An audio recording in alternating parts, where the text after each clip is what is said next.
Good day, everybody, and welcome to another Give to Get Ask the Expert session. Welcome aboard. Looking forward to spending the next little bit of time with you and help you on your journey to living a limit-free life with more freedom in your life as well, too. And again, welcome to all of our boomers from Boom Nation. Want to talk to you today about failure and the fear of failure and everything and all the emotions that come up around quote unquote failing, failure, because it seems to be such an issue that gets people stuck, or at least people get stuck with it. And so wanted to have a conversation around that today. Wanted to relate, I'll say, three stories for you. Good friend of mine the other day, about 2 or 3 weeks ago, 3 or 4 weeks ago, was doing a presentation. They're quote unquote a motivational speaker. They were in front of an audience.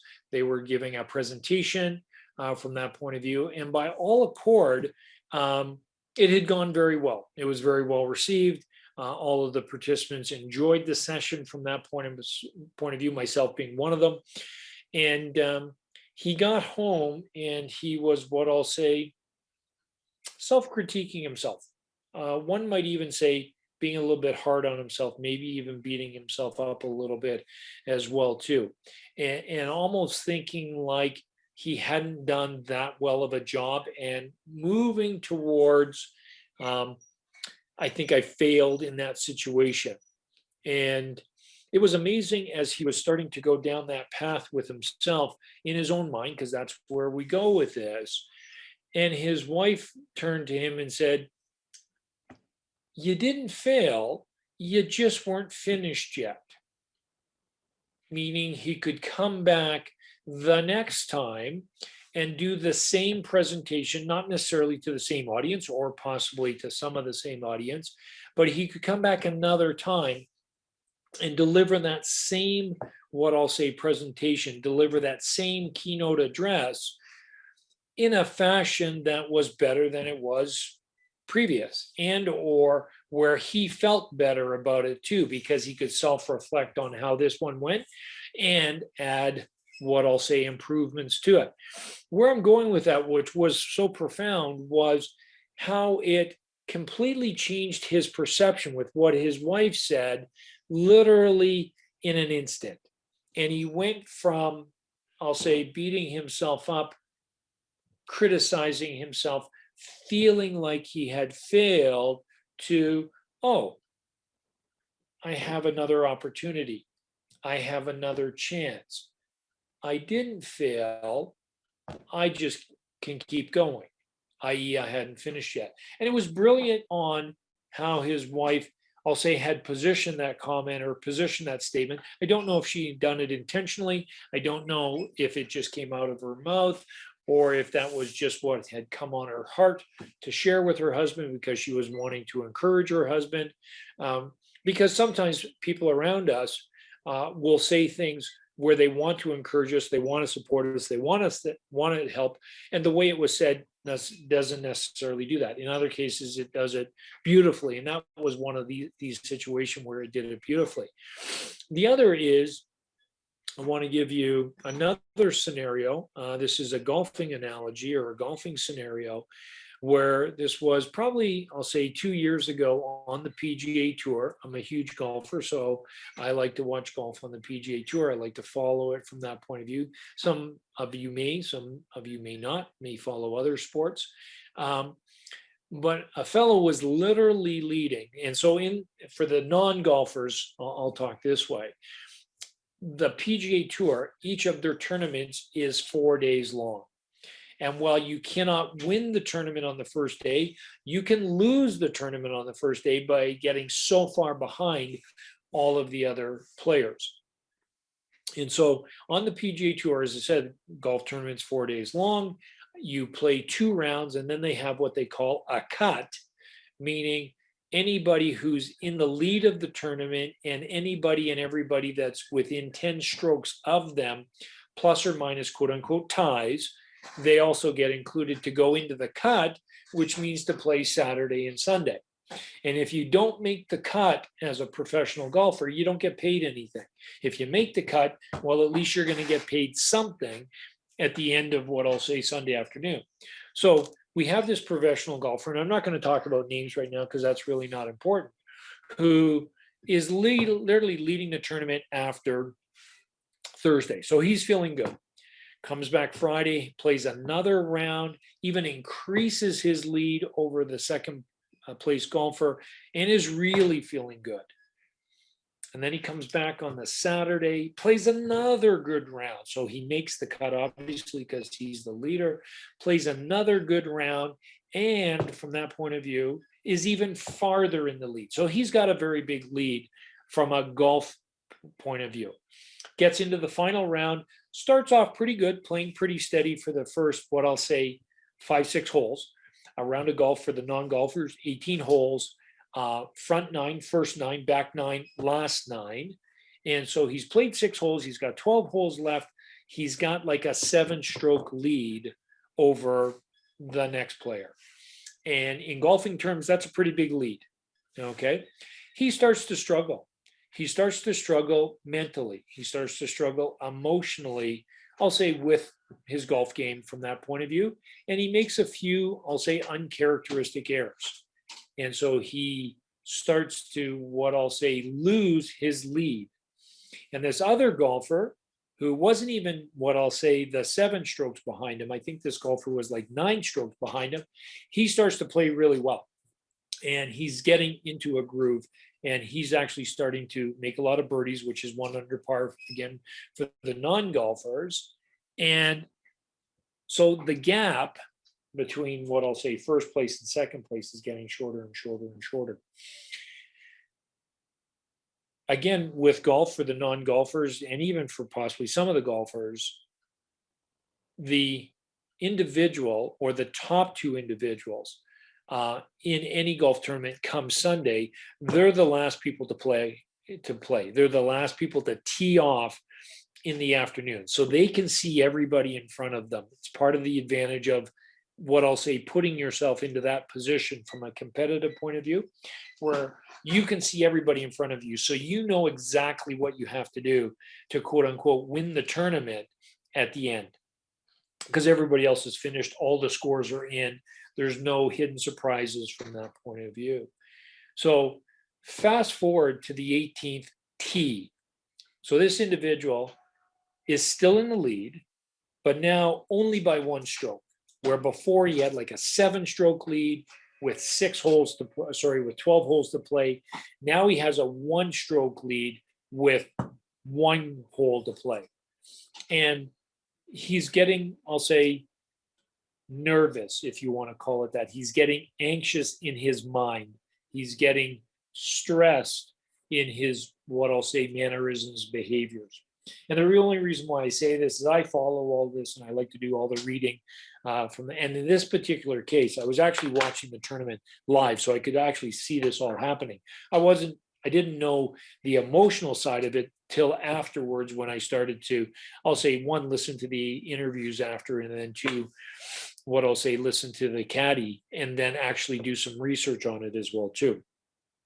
So this individual standing on the 18th tee, which is a par 5, long downhill dogleg to the left for the, I'll say, non-golfers. That means, 1, it's a downhill tee shot, so the tee shot can be longer. A little bit of a dog leg to the left means that if they catch the slope properly on the right-hand side, the ball will roll, and they can get a long drive, which makes it easier for their approach shot onto the green into putting for an eagle. Anyways, his mind is going, a little sideways, if you want to call it, from where a professional golfer's mind should be in that situation, because he's reflecting back and he's going, man, like 11 holes ago, I had a 7-shot lead. Now I've only got a 1-shot lead. And his caddy went up to him as he's waiting to tee off on the 18th tee, okay, and says, hey, remember our conversation back on Thursday? And the golfer goes, yeah. And he goes, I'd asked you back then if you were standing on the 18th tee on Sunday afternoon with 1 hole to play and you had a 1-shot lead, how would you feel about that? He said, I feel great about that. And the caddy turned to him and said, it's Sunday afternoon. You're on the 18th tee and you have a one-shot lead. And again, his mindset completely changed. His emotional makeup completely changed from, am I going to win this, to now I know I'm going to win this. And he went on to, in a sense, play the 18 hole. He actually birdied. He didn't eagle it. He birdied it, which is 1 under par, 4 shots, 4 strokes into the hole. And he actually ended up winning by 2 shots from that point of view. The more what I'll say critical thing, and the reason why I share that story was, again, much like my friend who delivered the keynote and his wife was able to, what I'll say, turn the mindset, turn the emotional state around and really help and support, in this case, her husband. The caddy was able to do the exact same thing with, quote unquote, his professional golfer that he was caddying for. And what was really interesting was the conversation afterwards. And the golfer said to the caddy afterwards, thank you so much for helping me put that situation into perspective, because I didn't have a good perspective of it. I wasn't looking at the bigger picture. I was looking at the last 5 or 6 holes. And this is where I'll say, from a, again, failure point of view, fear of failure, all the emotions that come along with, quote unquote, failing and failure. Life is better seen as a video than a photograph. A lot of times in the moment, we take the photograph of when we actually failed. We take the photograph of when we actually messed up. On a scale of 1 to 5, would you give yourself a 5 on achieving what you want in life? If your answer is anything less than a 5, right now, I have something awesome for you. Achieving your goals and living your life at a 5 isn't easy. Most people aren't prepared to focus, stay disciplined, and do the everyday work that is necessary to achieve amazing results. But since you're watching this, then I'm guessing that you're not one of those people. And this is an opportunity that will change your life. Give to Get is a global program that brings together world-class coaching and combines it with empowering masterminds and networking opportunities. We provide 5-star guidance for the price of a cup of coffee a day. To find out more, click on the link in the description of this coaching session. When we actually didn't achieve our goals, but we don't take the video of what happened leading up to that and what happened after that.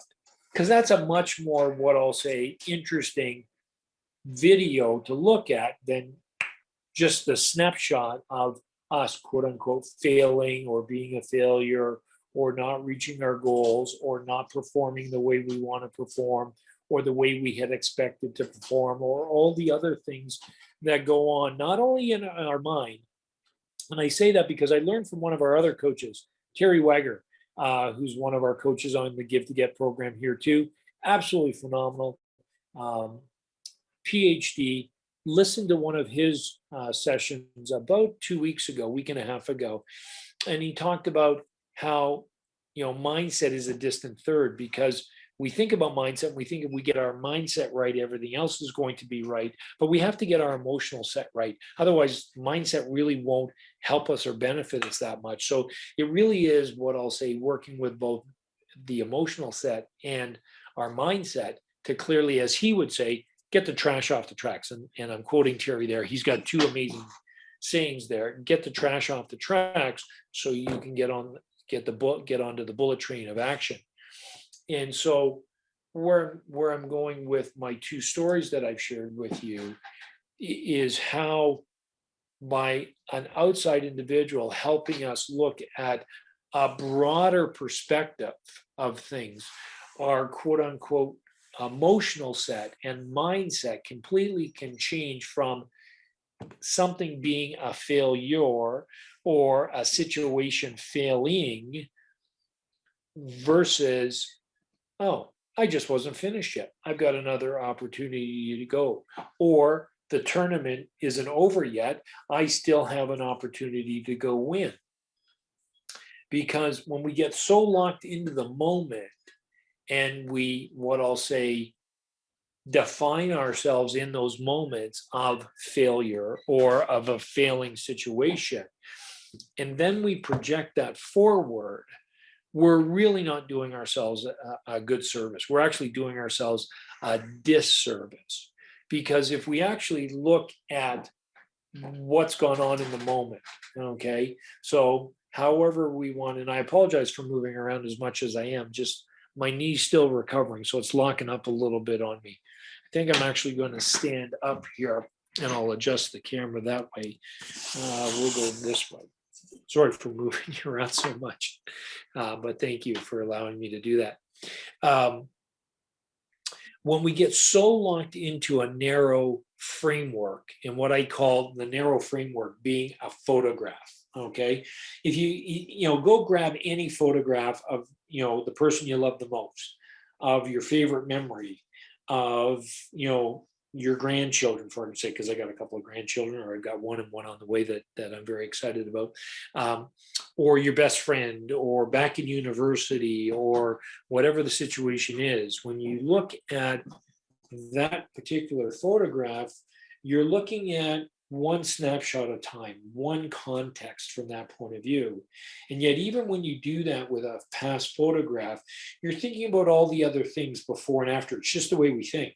Okay. So, why would we do that to ourselves in real life and take a snapshot of a moment when we quote unquote failed, or when we didn't achieve our goals, or when something, what I'll say, bad happened to us, if you want to call it that, and allow that to define everything going forward? Why would we do that? Yet we don't do that when we look at a photograph. Okay. The other side of it is go do the exact same exercise, but now go grab a videotape. Go grab a videotape. I'm dating myself. Now go grab a video of a wedding. Go grab a video of a family reunion. Go grab a video of a party. Go grab videos from when you were back in university. You know, go grab a video from that perspective of anything in your life. Go watch a movie from that point of view. It gives you the context over time. And no one situation is that telling from that point of view that allows you or anybody else to define you in that moment as a failure, or as that you failed. Okay. Because in reality, we can't fail at life. We can't. We're born into this world and then we die. Anything and everything in between is our life. And that's the context and the content of our life. And everybody, what I'll say, lives and gets the opportunity to live a successful life. If you start to frame it into a series of individual moments, and you then allow that to define yourself as quote unquote a failure, or that I failed, and not give yourself the opportunity to go forward, then that's going to be tough on you. Okay. And where I'm going with is, I said it to my children all the time when they were playing sports. The game's 60 minutes long, depending on what it is. My other daughter played a lot of volleyball. A match or a game is 25 points long. A match is the best 3 out of 5. And I always used to say, no one point, no one play, no one, what I'll say, mistake in a volleyball game or in a volleyball match is going to win the entire game or lose the entire game, or win the entire match or lose the entire match. Even if it's the 1 point that loses the match for you, or the 1 point that wins the match for you, there was a whole lot of other points prior to that. If it's the one play that you lost the game on, it's not that one play that you lost the game. There was a whole lot of other plays where you got a point scored against you, depending on the situation. Probably 24 times it happened before. And if all of the players hung on to that, what's the chance of them doing well? Not very good. And so, where I'm going with this is, again, the whole concept of you didn't fail, you just didn't finish yet, meaning you have another opportunity. Another way that I'll say, analogized this and worked with other people in my life is there really are no quote unquote failures in life, or what I'll call bad experiences. There's great experiences that are really enjoyable and that we've done really well and we've got very fond memories of them. And then there's learning experiences. Okay. Michael Jordan said it best. Michael Jordan got cut from his basketball team in high school and then went on to become arguably one of the greatest, if not the greatest professional basketball players of all times. If he allowed that moment back in high school when he got cut to define him, he would have robbed himself, his family, and a lot of us who enjoy watching professional basketball the joy of him accelerating his performance to an exceptionally high level and do some of the things that we've never been able to see anybody else do on the basketball court. Because he actually took that situation, learned from it, and got better. And he, what I'll say, conducted a video of his life instead of taking a snapshot of his life. And he actually has a very famous quote: "I failed my way to success." Okay.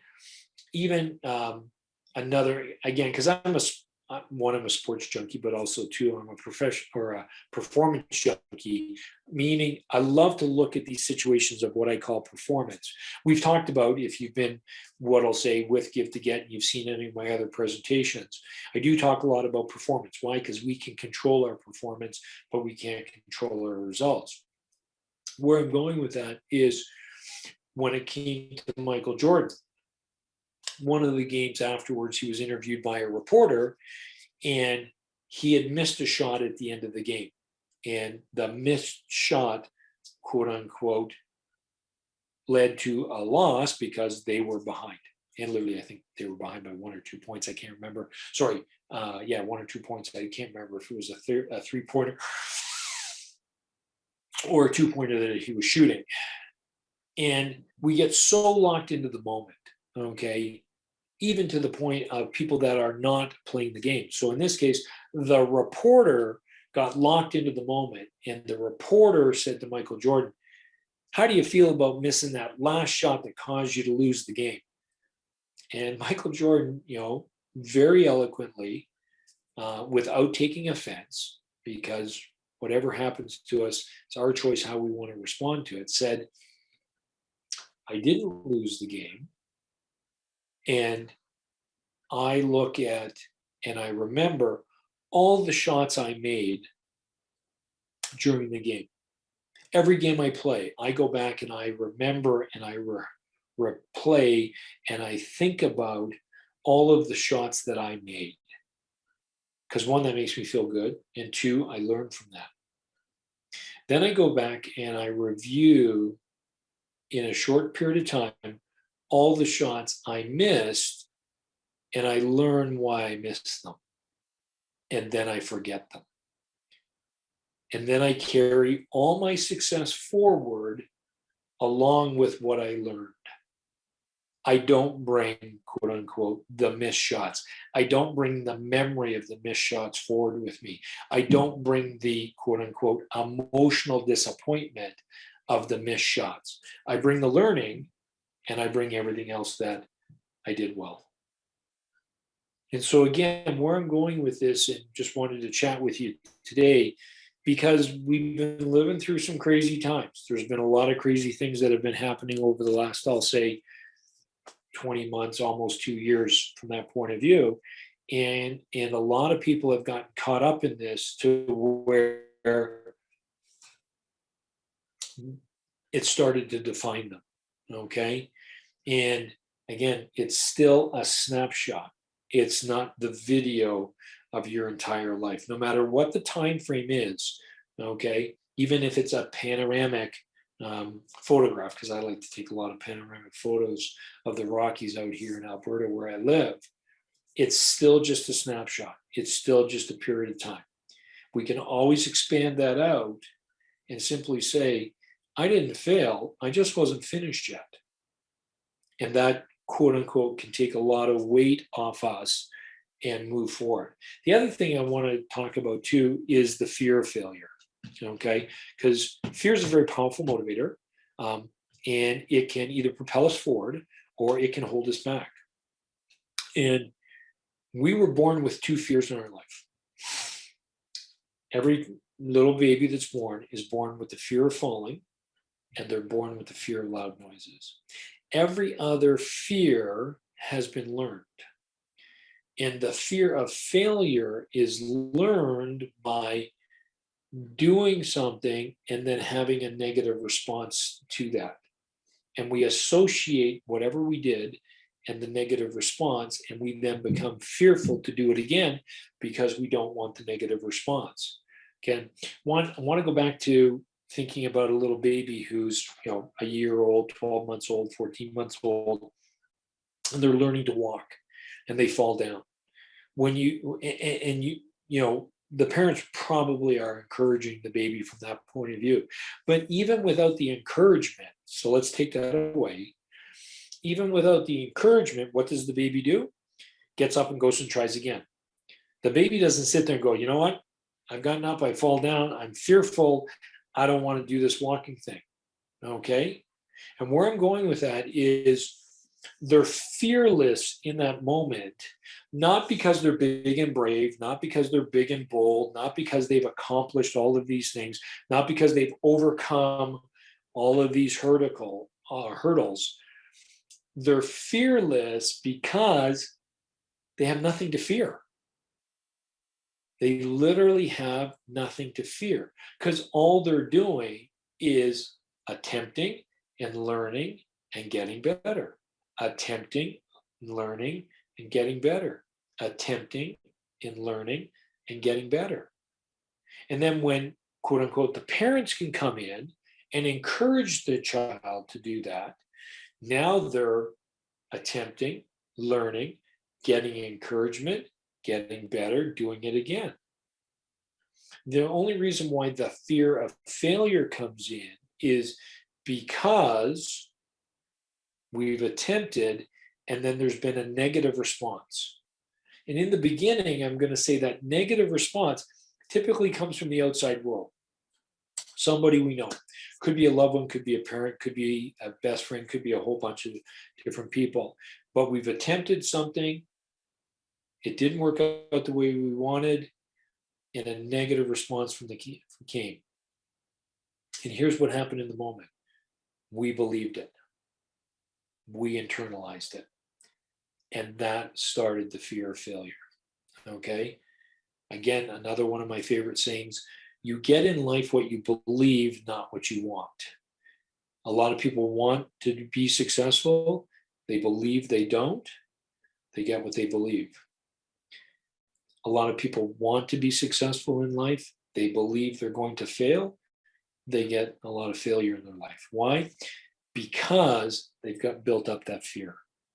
Okay. So where I'm going with this too is if we're born with two fears, okay, the fear of falling and the fear of loud noises, every other fear is then learned, which means every other fear can be unlearned. And so if you do have a fear of failing, if when you do quote unquote fail by your definition, that's a negative experience for you emotionally, I want you to spend time with that. I want you to get in touch with what those emotions are. And I want you to start to rewrite them so that you can relearn. Because really, anytime you come up, quote unquote short or fail or not reach your target or not have things work out in your life the way you're wanting, it really simply is an opportunity to go back and do it again in the future with more education, with an enhanced learning, with a better attitude, and with a resolve to get better and build your character, build your identity, and add another piece to your video of life so that you can turn around and literally say to yourself, I didn't fail, I just wasn't finished yet. Okay? Many, many things in life that people have achieved at a great level have taken many, many, many different tries. And you can go through all the classic ones like Thomas Edison and everything else like that. And, we have those put in front of us all the time, and that's really cool. But what's your situation? Meaning, what's the one thing that you've attempted a number of times before you achieved it? How did you feel when you achieved it? You probably felt pretty good. And the moment you achieved it, all of those other past attempts that weren't successful, all of a sudden now felt sweeter because it was all those past attempts that got you there. All those past quote unquote failures was part of the learning video that got you to where you succeeded. And if any one of those had have stopped you and not gone forward, you wouldn't have had this opportunity to celebrate this success in your life and quote unquote finish something that you started. So the things that are holding you back because of that fear of failure, because of the emotional response to failure, because of the outside, what I'll say, influence that comes from what I'll say, not doing things well or the way they're expected or anything else. Start to take a look at that and say, which one do I want to tackle? And when you get in that moment of, I'll say, disappointment, frustration, possibly anger, whatever it is, then say to yourself, how can I turn this into a learning experience? And simply say, I didn't fail, I'm just not finished yet. And I'm going to learn from this, and I'm going to go forward, and I'm going to finish it. And have that, I'll say, be your identity. Have that land on your self-confidence. Have that land on what I'll say, how you view yourself, how you believe in yourself, and literally start to change the world. Okay? Hope this helps you. I love these what I'll say Friday afternoons, because that's when I'm taping this, because it leads us into the weekend.